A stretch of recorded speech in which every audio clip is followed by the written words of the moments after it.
hoje eu estou num cenário diferente, mas na MyBox, que a MyBox é uma loja onde você faz tudo. Você pode sair com a sua casa pronta, da cozinha. Abemos uma visita. Sempre temos uma visita, mas ela faz parte do nosso roteiro. Então, aqui você sai com a casa pronta. Tem sofá, tem mesinha, tem abajur, tem lustre, tem tudo que você quiser. E a MyBox é como se fosse uma marcenaria moderna, chique, elegante, faz tudo para você.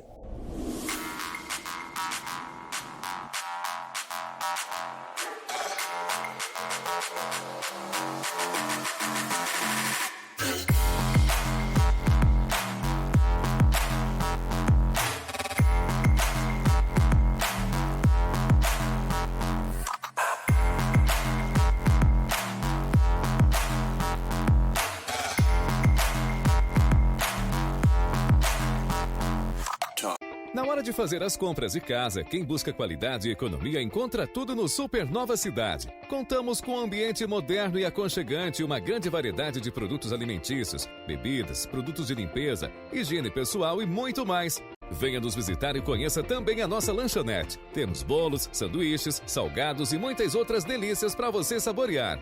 São 4 unidades em Manaus. Tem sempre uma pertinho de você. Vem pro Super Nova Cidade. Quem compra, recomenda. A minha convidada de hoje não é cambalacho, gente.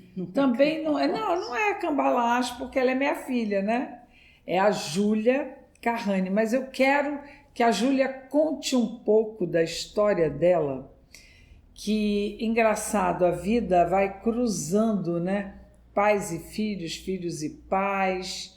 E aí eles vão se encontrando nos caminhos, às vezes, muito parecidos, e vão criando os seus próprios rumos. E é interessante contar a história da Júlia, porque desde que a Júlia foi predestinada por Deus. Eu vou contar a história do teu nome. Ah, ok. Tá? Vou começar por aí. A Júlia foi predestinada. Eu engravidei aos 41 anos de idade, né? Já faz um tempo. E quando eu engravidei, eu fiquei toda feliz, né? E já estava com uma barriga desse tamanho e não sabia o nome que eu ia dar para essa pessoa. E aí eu fui no shopping com meu marido, com o Roberto, e a gente, assim, encontrou uma amiga. E a gente dizia assim, se você fosse ter uma menina, que eu já sabia que era uma menina, que nome você daria a ela? Aí a primeira pessoa que a gente encontrou disse, Júlia, mas sem titubear. Júlia, ok. Aí a gente andava mais um pouco, encontrava outra amiga. Aí eu dizia, se você fosse ter uma filha mulher, que nome você daria a ela? Júlia. Tá. Aí passeava mais um pouco, encontrava outra amiga. Foram 5 pessoas que eu encontrei no shopping e perguntei, se você fosse ter uma filha mulher, que nome você daria? Júlia. Todas falaram Júlia. Aí eu disse para o Roberto, não tem mais nem no que duvidar. O nome dela está escolhido, foi escolhido por Deus. É Júlia, ele já mandou o recado. Aí a Júlia nasceu branca, eu era bem mais morena do que eu sou, com uma boquinha de coração, coisa mais linda. E nasceu a Júlia. E a Júlia é filha de artistas, né? O pai é cineasta, a mãe...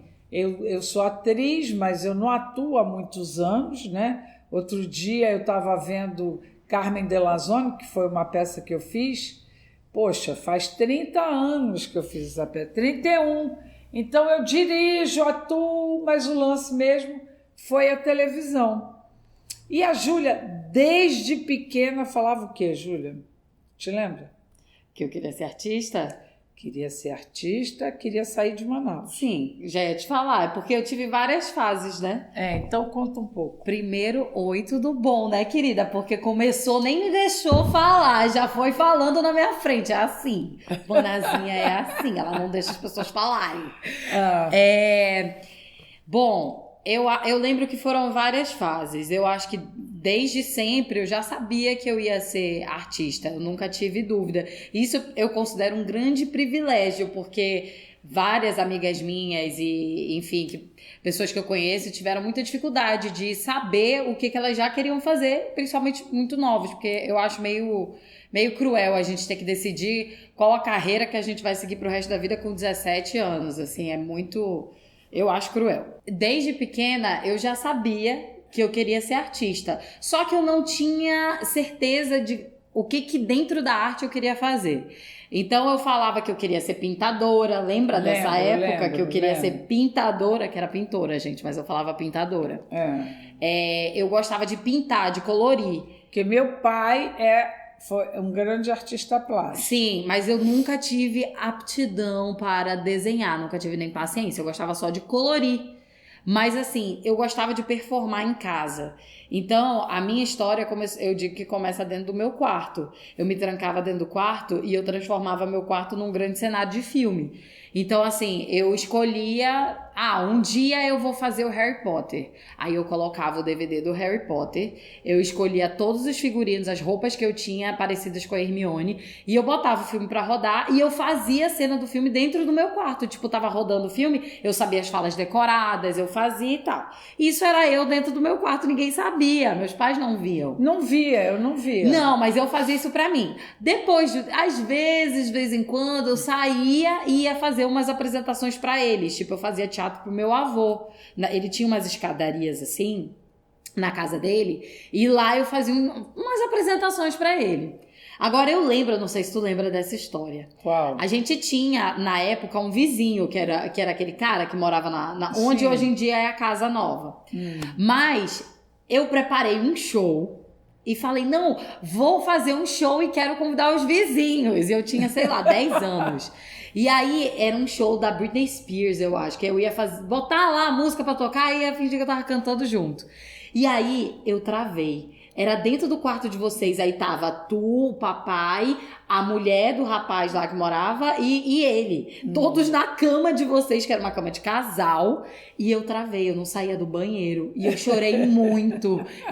Mas olha, a Júlia apresentou vários programas. Quando eu era criança, sim, eu fiz Ela vários. fez e a gente, se der, vai mostrar um trechinho para vocês. Eu tive a minha era apresentadora do programa da Manazinha. É verdade. Agora, olha só, quando ela realmente disse eu quero fazer teatro, bom, nós fomos ao Rio de Janeiro, eu digo, a Júlia tem que fazer um curso de teatro, qualquer um, para ver se é isso mesmo que ela quer. Aí tu fizeste um, né? Fiz. Na verdade, tem que chegar na parte do teatro, que eu ainda não cheguei. Porque antes eu falava essa coisa da pintadora, aí fazia teatro em casa, e aí eu tive uma fase que eu queria ser cantora. É verdade. Eu tive uma fase que eu queria ser cantora. Só que, quando eu comecei a cantar novinha, eu achava que eu não alcançava certas notas. E eu achava que... Porque a minha voz sempre foi muito grave, muito forte. Desde criança, no meu desenvolvimento, eu tinha uma certa dificuldade. E aí, eu tinha 12 anos, né? Eu falava, não, eu acho que as pessoas vão querer que eu chegue no nível que elas estão pedindo. E eu não vou conseguir chegar. Na época eu não tinha uma ideia de, isso pode ser meu estilo, isso pode ser a minha identidade. Não, eu era adolescente, eu achava que eu não me encaixava naquele mundo. Mas eu fui muito influenciada pela Britney Spears, que foi eu digo que um dos motivos de eu querer ser artista veio da Britney Spears. Eu tive essa coisa, eu era muito fã dela, e eu acho que muita dessa vontade de ser cantora foi por causa dela. E aí Mas aí depois de um tempo eu comecei a entender que eu queria ser tudo. Eu queria ser cantora, eu queria poder viver várias vidas, contar várias histórias. E aí eu entendi que eu queria ser atriz. E não é uma atriz... Eu não gosto de dizer que eu sou atriz de teatro. Eu sou atriz, ponto. Porque eu acho que o que eu gosto... limita. O que eu gosto de fazer é atuar. Ponto. Adoro várias outras coisas que a gente aprende ao longo do caminho, né? Adoro cantar, amo dançar. Acho que se fosse fazer um ranking, o meu ranking seria atuar, dançar e cantar. Eu acho que esse é o meu ranking. Eu gosto de ser livre e poder transitar em várias linguagens. Então eu gosto de dançar, eu acho que eu me expresso de uma maneira. Eu gosto de cantar da maneira que eu consigo. Eu gosto de atuar no teatro e no cinema. Então eu acho que são diferentes versões, como boa geminiana, né? Gosto. Sim, vamos chegar lá no curso de teatro. Pois é, no curso de teatro. Qual foi teatro. o curso que tu fizeste que eu já nem lembro? O primeiro que eu fiz foi o da Cal. Que a gente foi pra lá em 2011 passar 3 semanas. Era um curso livre de férias. E a mamãe que conheceu a Cal, ela que me apresentou, e eu fiquei apaixonada pelo lugar. morei 20 anos no Rio. Sim. E aí eu não conhecia a Cal na época. Eu acho que eu tinha ouvido só falar do Wolf Maia. E aí, quando eu fui fazer o curso lá, eu me apaixonei pelo lugar. E aí eu falei, esse é o lugar que eu quero ficar. Eu tinha decidido que ali era onde eu queria ir, onde eu queria estudar. Eu me encantei pelo espaço, eu acho que é... Porque a Cal, ela é no alto, assim. Ela Laranjeiras. Ela no meio do mato. É tipo um morro. É como se fosse um morro, mas não é um morro mesmo. Só que é uma casa que fica no alto. Então aquilo, eu fiquei muito apaixonada pelo ambiente, as pessoas. Aí eu via que cada canto tinha alguém criando uma coisa diferente. Então isso pra mim foi muito fascinante. E aí eu falei, nossa, esse aqui é... Me senti em casa. E conseguiu realizar o sonho de estudar na Cal e ser formada pela Cal. Aí, quando a gente se forma em qualquer coisa, a gente, quando acaba, a gente diz, e agora, né? Ai, e agora? Olha, falamos juntas, você viu assim, a sincronicidade. Aí, e agora? Olha, e agora, para mim, foi uma grande parada. Eu acho importante falar que na minha trajetória, durante a faculdade, eu namorei durante muito tempo e na minha cabeça eu queria fazer vários projetos com ele. Só que nenhum deles me satisfazia, nenhum deles eu sentia que era o que eu realmente queria estar fazendo. Então isso acabou virando, foi muito tempo da minha vida que eu fiquei numa dúvida do que eu queria fazer. Então eu saí da faculdade e entrei numa companhia de teatro físico. E essa companhia, eu aprendi tudo que eu não queria fazer na minha carreira.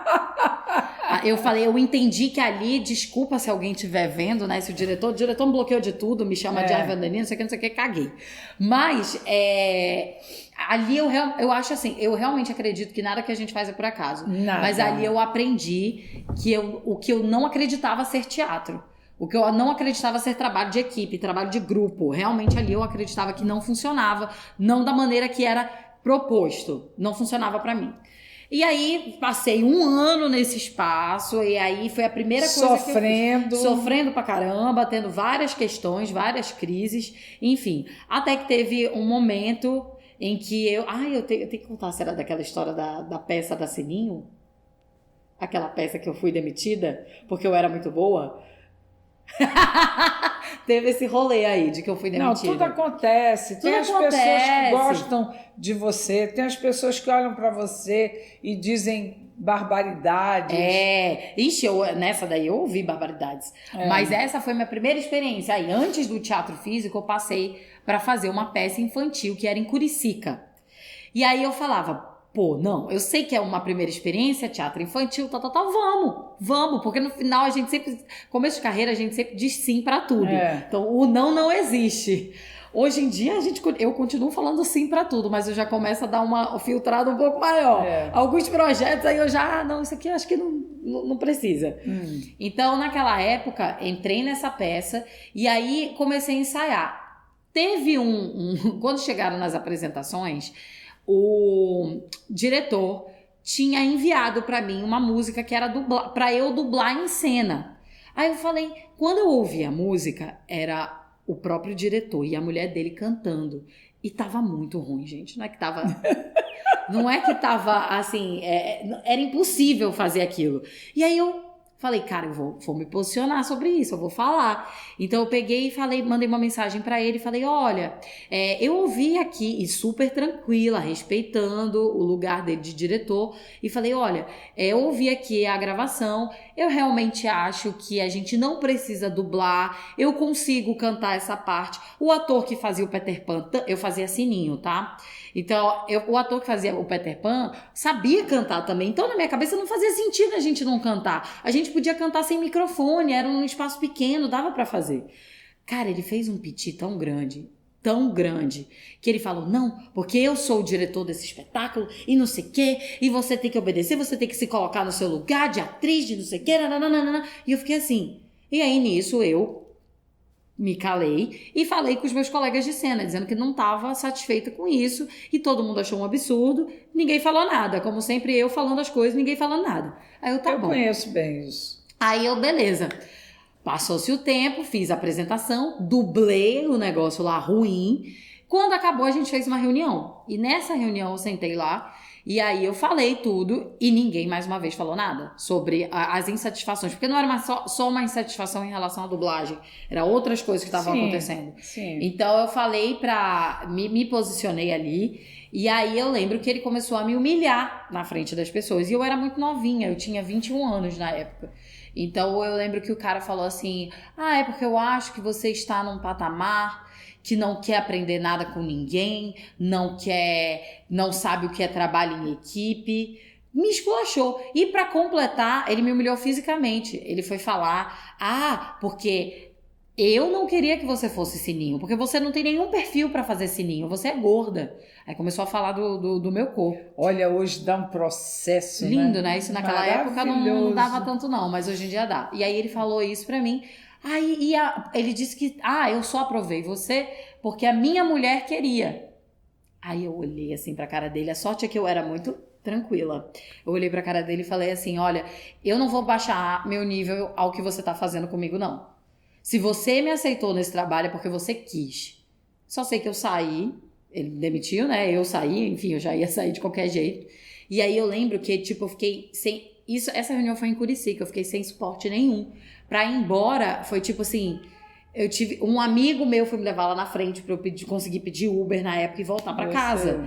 Então, foi muita humilhação. Eu cheguei em casa, chorei horrores, me senti muito mal.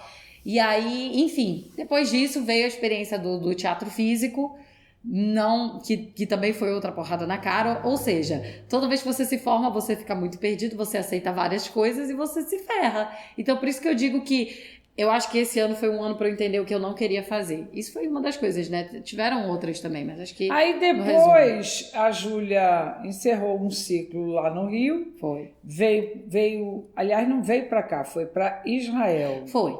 40 dias em Israel. Foi maravilhoso. Terminei meu namoro. E aí tive que me reconectar comigo, que eu tava bem perdida. Aí foi para Israel, porque é judia. E tem um programa sensacional chamado Taglit. Né? E a Júlia foi e ficou lá na casa de um parente depois. Porque o Taglit é um tempo limitado, 10 dias. Exato, né? Exato. Ela ficou 40. Quando voltou para cá, que já estava pensando em voltar para o Rio, São Paulo. A ideia era eu passar um ano em Manaus. Pandemia. Eu tava com passagem comprada para São Paulo. Perdemos tudo. Perdemos tudo. E aí, Júlia, pandemia, começou a criar. E aí é que eu digo que o artista, ele explode, né? O artista, ele acontece mesmo quando você prende e amarra pé e mão. Porque é uma coisa de dentro para fora. Ninguém consegue segurar a criatividade de um artista, nem na prisão, né? Exato. Em lugar nenhum. Então, nesse momento de confinamento, o que você inventou, Manazinha? Nós fizemos um programa no YouTube. Ela me Para quem não gravando. sabe, quem faz os vídeos aqui deste programa sou eu, porque meu lado B chama-se filmmaker. Não, e ela ganha o dinheiro dela com isso. Como eu me mantenho também. E você pode contratar, que ela é boa. Me contratem. Mandem jobs. Então, eu acho que antes de falar sobre o que eu criei na pandemia, é muito importante que faz parte, eu acho que é por isso que eu tenho o lugar que eu tenho hoje em Manaus como atriz, foi porque em 2019, quando eu cheguei, eu fui convidada pelo Ateliê 23 para fazer o espetáculo Vacas Bravas. Quando eu vim pra cá, a minha ideia era fazer, eu queria me aproximar da classe, porque eu não conhecia ninguém. Imagina, eu saí daqui novinha, fui pra faculdade. E eu estou sendo sempre sua madrinha, já reparou? Como assim, madrinha? Eu sou sempre mãe e madrinha. Por quê? Quando ela ficou no Rio, uma amiga minha abriu as portas da casa dela para ela ficar. A Ana Alzier, maravilhosa. Quando, numa das minhas idas, eu falei do Ateliê 23 para você. Foi, verdade, eu verdade. Digo, Júlia, você precisa conhecer Sim, o Ateliê 23. porque a mamãe tinha assistido Uma da Silva, a peça. maravilhosa. E aí, menino, beleza. Aí, tá vendo como eu sou Olha como rolou. Aí, eu cheguei aqui... E eu, quando ainda morando no Rio, eu passei um tempo vindo e voltando, porque eu tava indo e voltando, porque eu tava num trabalho aqui de produção. Isso. E aí, uma dessas vindas para Manaus, eu fui assistir o espetáculo do ateliê, que foi o da Silva, que a gente assistiu juntas. E aí, depois, eu comecei a assistir outros. Toda vez que tinha alguma coisa em cartaz, quando eu tava aqui, eu ia assistir. E aí eu amei o trabalho deles, achei um trabalho super diferente do Tassiano e do Eric. E aí eu falei, cara, quando eu vim pra cá, eu falei, gente, eu vou oferecer um trabalho. A ideia, a primeira approach era pra dar um curso lá. Fazer um intercâmbio de atores e tal, fazer uma coisa com a companhia, pensei nisso. Aí fui lá num espetáculo, falei com o Tassiano, que era amigo da Isabela. A Isabela era do ateliê, me indicou. E aí falei com ele, falei sobre essa ideia da gente fazer um trabalho junto e tal, pensando num curso. Passou o tempo, recebo uma mensagem do Tassiano me chamando para compor o elenco da nova produção do ateliê, que ia ser o Vacas Bravas. E aí caraca, mano, o cara tá me contratando pra fazer parte do elenco sem eu ter feito teste, sem ele conhecer meu trabalho. Aí eu fiquei, caraca, que honra. Aí ok. Comecei o processo e tal, e esse espetáculo foi um grande boom na minha carreira aqui em Manaus, porque eu acredito que foi onde toda a classe me conheceu e onde as portas se abriram para mim aqui. Então, esse trabalho foi muito bem visto e muita gente repercutiu em muitos lugares, muitas pessoas falaram no meu trabalho, e aí isso realmente me abriu. Então, a partir disso, veio depois a pandemia. E aí, só que já tinha vindo convites de fazer outras coisas. E aí, na pandemia, eu tava sem nada pra fazer, né, na cabeça. A gente tava pensando sobre como é que ia ser o mundo. E na minha cabeça, eu ia pra São Paulo. E aí, perdi a passagem. Só que na época, tava adiando. Aí, teve um belo dia no banho, que é normalmente onde eu tenho as minhas ideias, eu tomando banho. Eu tava na época das lives, quem lembra, né? Todo mundo fazia live, era live de cantor, era todo live mundo. De não sei o que, todo mundo fazia live. Não podia sair, tava todo mundo preso. Então todo mundo descobriu a função live no Instagram e tal, e aí eu fiquei com a live na cabeça.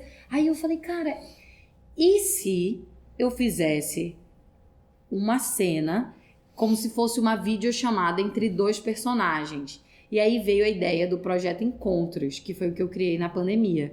E aí caraca, vou fazer... Eu queria falar sobre relações de vida.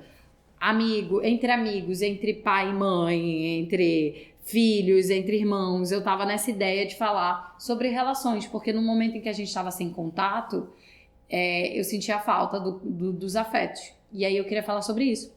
Não quis usar referência à pandemia, mas enfim... Criei esse projeto no Instagram, então ele funcionava, eram cenas que aconteciam entre dois personagens através de live. Existe ainda, tá? Dá pra ver, até hoje tem o Instagram, @Projeto Encontros. E esse projeto pra mim foi muito importante e muito... Eu acho que foi acho importante falar isso, que eu acho que com o Projeto Encontros foi a minha virada de chave de me sentir uma adolescente pra começar a me sentir uma adulta. Porque eu acho que por muito tempo eu sempre me senti muito adolescente. Eu tava com 24 anos e falava, nossa, eu sou muito adolescente. Me sinto adolescente. No Projeto Encontros, com 25 anos, foi quando virou uma chave, assim, na minha cabeça. Eu falei, caraca, não, eu sou adulta. Eu posso pagar minhas contas, eu posso começar a trabalhar, eu posso... Sabe, eu acho que foi esse lugar através do Projeto Encontros. Acho que eu nunca comentei isso contigo. Não, tô aqui, ó, babando. Eu não tô mais nem entrevistando. Só tô babando. E aí, esse projeto foi... eu consegui passar no edital, na época, na Paulo Gustavo. Leodir Blanc. Paulo Gustavo é que vem aí, é que tá na minha cabeça. a Lei Aldir Blanc, e eu consegui remunerar todos os atores que eu convidei. Eu consegui finalmente ver um projeto com dinheiro. Foi a primeira vez que eu produzi, dirigi e coordenei todo um projeto. E aí isso pra mim me deu muito orgulho. E o segundo projeto foi o Júlia Carrani Talks, que também foi um outro orgulho meu, que vem aí a segunda temporada, na fé do Senhor. Mas é isso. Vou pular aqui, né? Bora pular Não, um pouco. eu vou pular porque assim... Eu falo muito. É geminiana, né? Difícil. Então, Pra eles tomar uma montaram o Ateliê 23, montou um... O que acontece aqui em Manaus? O teatro é visto por artistas. É como se fosse uma bolha, né? Não só aqui, né? Em alguns generalizado. lugares. Mas aqui ainda tem muito isso. Então, fica assim, você faz... Para os nossos, a gente faz... Os próprios. Para os artistas assistirem. É antropofágico esse negócio. E aí eles fizeram uma pesquisa sobre as que começou na pandemia. Inclusive, eu até encontrei um caderno meu, que tipo, o caderno que estava no meio, todos os ensaios do Projeto Encontros e uma página do Cabaré, na época. Então, eles fizeram uma pesquisa sobre as prostitutas do Cabaré Chinelo, que hoje é o Cassina, ali na... hoje é o Casarão de Inovação Cassina, que foi todo reformado, está belíssimo, é um espaço da prefeitura. Mas ali foi um cabaré, antigamente. E as prostitutas têm muitas histórias. E eles recriaram, né? Elas eram traficadas. Então, vale falar sobre isso. Elas eram traficadas. Eles montaram essa peça a partir das pesquisas, um figurino espetacular da Melissa Maia, que eu acho um luxo de figurinista, nossa, um escândalo. E este espetáculo furou a bolha. Então, esse espetáculo ele já está em cartaz há quanto tempo? 6 meses. Deixa Casa eu contar. lotada. Novembro, janeiro, fevereiro, março, abril, maio, junho. 7 meses. Novembro, janeiro, fevereiro, março, abril, maio, junho. A gente está no 7º, foi o 7º mês agora. Com casa lotada toda vez que vai. Todas as sessões. Né? A gente está em cartaz no Teatro Gebes Medeiros. E esse teatro tem 140 lugares. A gente estava acostumado também a fazer teatro no ateliê, que cabem no máximo 30 pessoas, que é um espaço pequeno, né? É um espaço alternativo. A gente não tem teatro, né, em Manaus, a gente tem esse problema. O cabaré sempre foi uma ideia de fazer num teatro de arena, por exemplo, que é, para quem não entende, né, só especificando. Teatro de arena é literalmente, a cena acontece no meio, ao redor, 360 fechado. A ideia do cabaré inicialmente era isso, era ser nesse espaço. Onde existe um teatro de arena em Manaus? Não existe. Tem até uma cena no espetáculo que a gente fala, que a gente canta uma música, não tem teatro pra mim. Veio desse lugar, surgiu a partir da gente realmente não ter espaço, teatro para apresentar o cabaré. E aí, vou contextualizar um pouco sobre o cabaré. O cabaré surgiu de um desejo que o Tassiano Soares tinha de fazer um cabaré. Ele sempre teve a ideia de fazer um espetáculo cabaré, desde a época do ensino médio dele. Olha que incrível. Só que isso sempre foi guardado, nunca aconteceu. Ele chegou a fazer uma apresentação lá no IEA, olha que loucura. No IEA ele fez uma apresentação que era mais ou menos uma ideia de Moulin Rouge da época e não sei o quê. Era uma apresentação de escola que ele fez 2 dias de apresentação porque foi um sucesso e tinha gente tipo que dava a volta assim nas escadas do IEA para irem assistir essa peça. E nós estamos lotando a casa do outro lado da rua, no Teatro Gebes Medeiros. Não, gente, doido, dia 2 eles estarão com 2 apresentações no Teatro Amazonas. Quando abriu as vendas, a venda é pela internet, né? pelo site do Teatro Amazonas, que é o Shopping Ingressos. Não é pelo Em 2 horas... Acabou tudo. Lotou. E a segunda sessão? Por conta disso, nós abrimos uma segunda sessão, que vai ser às 21h30, no dia 2, no mesmo dia.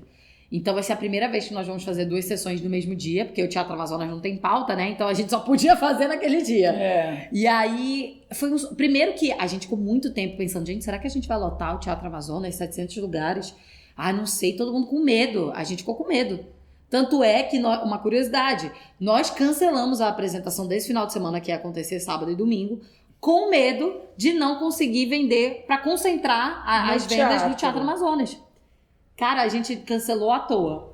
Porque em 2 horas a gente acabou. E assim, é tão louco porque é a primeira vez que a gente vê isso. Isso é histórico. Isso é histórico. Não tem isso em Manaus. Eu fiz Carmen, foi um sucesso. Jamais fizemos uma temporada. Nós fizemos agora a apresentação de número 40. Nós apresentamos já 40 vezes o cabaré. E o que eu digo sempre para a Júlia é que hoje não existe mais um espaço físico no mundo que você precisa estar para acontecer a arte. Não, tu pode estar aqui, ser contratada para fazer um teste em Milão, vai lá, faz. Hoje o mundo está todo conectado, então não existe mais. Lógico, se você estiver em Nova York, tu está sendo vista mais facilmente. Mas não existe mais barreiras, acabaram as barreiras. Graças a Deus. E você tem feito, o teu aprendizado aqui tem sido filme. Esse espetáculo com certeza vai viajar. Se Deus quiser, amém, Senhor. Esse espetáculo vai viajar pelo Brasil. A Luli Braga, uma cantora daqui, inclusive, ela soltou o verbo hablou no Twitter e fez uma profecia. Ela falou, anotem aí, o Cabaré Chinelo vai rodar esse Brasil inteiro. Eu também acho. E nós estamos aqui nessa energia de que vai acontecer. Coisas grandes vêm aí. Coisas grandes vêm aí. E já aconteceu alguma coisa só pitoresco aqui agora pra gente encerrar, porque o programa já está longo. Pelo amor de Deus. Mas eu queria que vocês conhecessem a minha filha, porque também tem muita gente que diz assim, mas ela está em Manaus, ela mora aqui. A Júlia trabalha muito, né?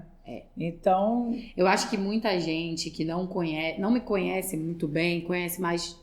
Acho que muita gente, eu tenho pelo menos essa sensação, né? Que as pessoas ficam, mas o que a Júlia tá fazendo aqui? Mas o que tá rolando? É porque eu acho que a impressão de quem não entende do mercado, quem não conhece, não sabe como é ralada a vida de ator, acha que quem voltou pra cá fracassou. E não é sobre isso. Muito pelo contrário, eu tenho conseguido abrir portas que eu não conseguia quando eu morava no Rio, por conta do meu trabalho que eu desenvolvi aqui. Então eu sou grata demais por toda a minha trajetória, porque aqui eu não falei tudo, mas eu ainda fiz 2 filmes, um filme que eu fui inclusive indicada a melhor atriz por um festival de cinema em Ibiapina, no Nordeste.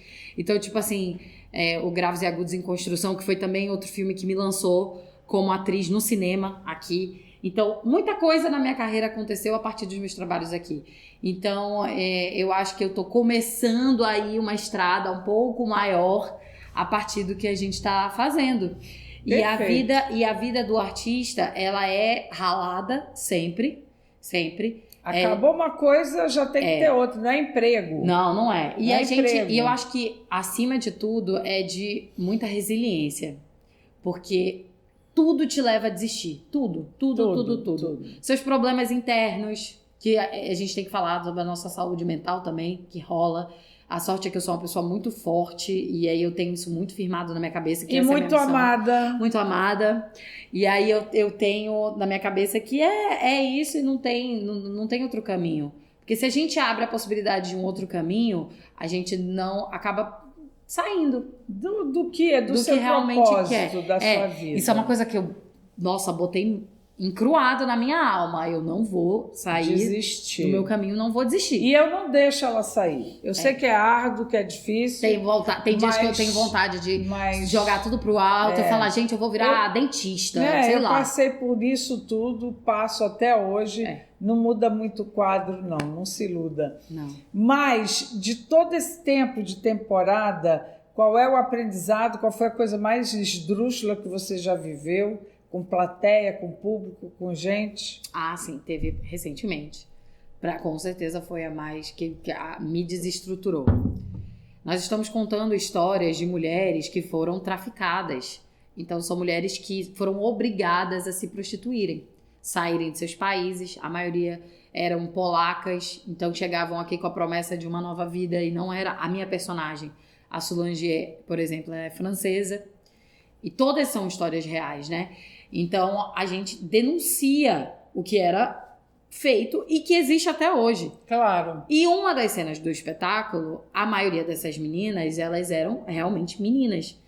elas tinham 18 anos e muitas eram menores de idade também. Estupradas. Elas eram estupradas. Então, assim, a gente tem uma cena que é fortíssima, que é da personagem, que é entre o Kafter, que é interpretado pelo Tassiano Soares. Não vou contar, óbvio que não. E a Laura Barata Branca, que é uma personagem do espetáculo, interpretada pela atriz Fernanda Seixas. E essa cena é uma cena que tem muita violência. E essa personagem da Laura, ela é uma mulher mais velha que finge ter 13 anos. E ela a atriz é pequena, a personagem tem essa coisa de ser menor, então, de tamanho. Então, na cena, é uma cena super violenta, e na plateia teve um cara, literalmente semana passada, enfim, esse programa vai na outra semana, enfim, numa apresentação passada, levantou a mão em vários momentos em que era a ideia da pedofilia. E ele se assumiu pedófilo no meio da apresentação. Ele levantava a mão. Ele falava, tipo, quando começava a falar, nossa, menina de 13 anos, não sei o que, tem que assistir porque eu não vou dar spoiler. Mas ele se deleitava, ele realmente acreditava que aquilo era maravilhoso. Gente. E isso foi na minha frente. Você imagina um homem que tem coragem de se assumir pedófilo na frente da plateia, no meio de um espetáculo que está denunciando uma loucura. Esse acontecimento. Então isso pra mim foi a coisa porque mais elas atuam no meio do público. Então entendeu? A gente vê tudo. O cara tava literalmente na minha frente. Então eu tava muito próxima dele. Então aquilo me pegou de uma maneira, a sorte que eu tava com as minhas parceiras de cena, que foram muito empáticas comigo e me acolheram ali, porque elas viram que eu dei uma surtada, eu dei uma saída ali. E aí eu tive crises de choro, porque na minha cabeça só vinha quantas meninas esse cara estuprou. Sabe? E aí eu fiquei...